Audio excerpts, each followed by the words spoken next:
India is now the second largest producer of mobile phones in the world. If I look at earnings estimates, we expect Health has opened so many new opportunities with asset quality for Indian banks remains fairly healthy.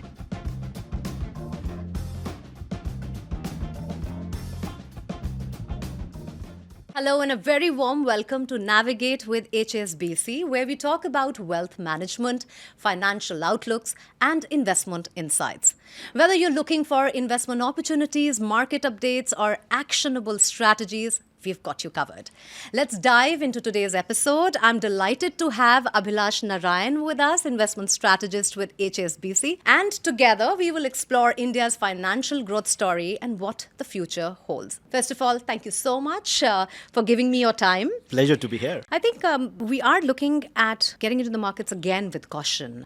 With everything, we do seem to be hopeful, and the numbers may be slow, but we are optimistic outlook. Same can be said about government policies, demographic supply chain shifts, which are opening new opportunities, and we saw them amply last year as well. Which sectors now are we looking at? And it's been so interesting because, last 3 years, we have had star sectors. And then automatically you assume that, the momentum will continue, and suddenly you feel there is another sector which is sort of now doing better and has to be the dark horse. Are we looking at the same story, or do you also see some of the sectors which are likely to have more attention? Great question. So I think you mentioned government reforms, and I think that's something that is not appreciated as much when you're busy in the day-to-day parts of your life. In just the past decade, we've seen Make in India, Digital India initiatives being sort of implemented. We've seen enactment of RERA, Indian Bankruptcy Code, and there's been a huge focus on infrastructure spending. And that for us creates a good foundation for India's growth to sustain at 6.5%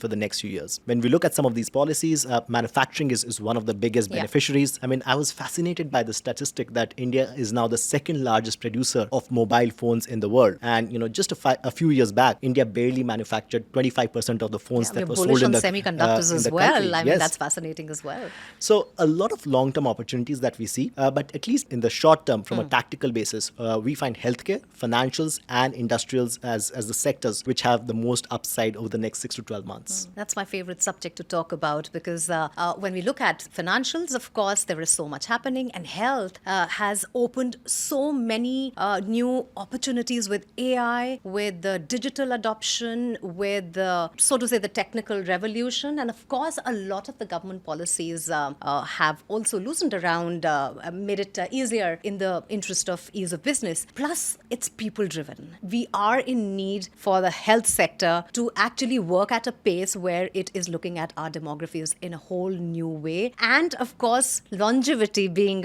one of the key sectors that people are interested in, and everybody is not just looking at that as a sector to invest but to experience as well. So let's talk about health and financials. Absolutely. Let's start with health. So from a financial markets perspective, it was one of the best performing sectors last year, and we expect its performance to continue in the coming year as well. So if I look at earnings estimates, we expect them to be quite healthy in high teens, and that's driven by the fact that the spending that the Indian population is doing on healthcare is growing from a structural perspective. As we become a more affluent nation, people want to have better healthcare, and they are willing to pay for it. India's spending on healthcare is much lower than what we see in developed countries. So I was looking at a statistic that per 10,000 people, there are 16 hospital beds in India. If you look at China, there are 50 hospital beds per 10,000 people, and in countries like Germany, you're looking at 78 beds. So there is a lot of scope for investment and spending in the healthcare sector. One good thing about healthcare sector in India from a markets perspective is that you do get a diversified exposure. You get exposure to pharmaceutical companies, hospital chains, as well as companies offering diagnostic testing. Now, if we shift focus to financials, obviously it's a sector which has lagged in the recent few months, driven by concerns around interest margins and the fact that liquidity has been tight. But we think that